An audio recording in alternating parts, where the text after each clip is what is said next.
Was John Mara planning on firing Brian Daboll after the Giants collapsed in Denver? I think there's a strong possibility that there's some truth to these reports. First reported by Nikki Giss, who does the Between the Uprights podcast, does a lot of other podcasts, I think 2 or 3 more. She's a Giants fan, reports on a lot of Giants things, Giants news, very active on Twitter, very active through social media. Check her out. She does a great job. She initially broke the news on either this Tuesday or Wednesday. I'm not sure of the date. She was the first one that popped up on Twitter with this report that had John Mara.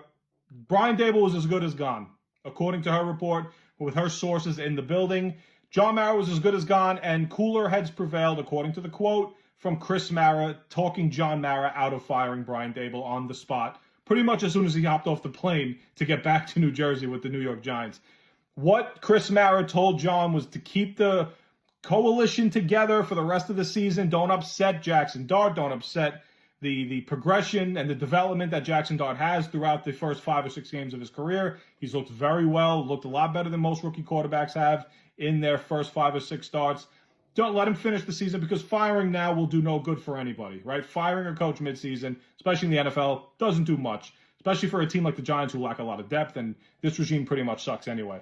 But in terms of her reporting this, it's not just for clicks. It's not just for, I know a lot of people do it for clicks, and if you don't see something from a Giant beat reporter, you don't take it seriously. But where there's smoke, there's fire, right?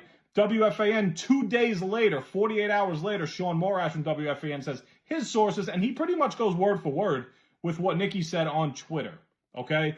Word for word. So you gotta credit where you got the source. They teach you this in school when you write these papers. You gotta credit where you find the source, okay? You gotta do it. WFAN didn't do it. Multiple avenues, multiple people didn't do it. Multiple shows didn't do it.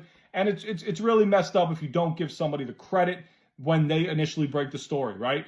Again, where there's smoke, there's fire. This regime has to go. She's also reporting, but not definitively saying, the split up between Joe Schoen is trying to distance himself from Brian Daboll so that Joe Schoen could be the one that stays, which was reported by, I think, Gary Myers in the Post. Had that report, the split ticket report that he put out.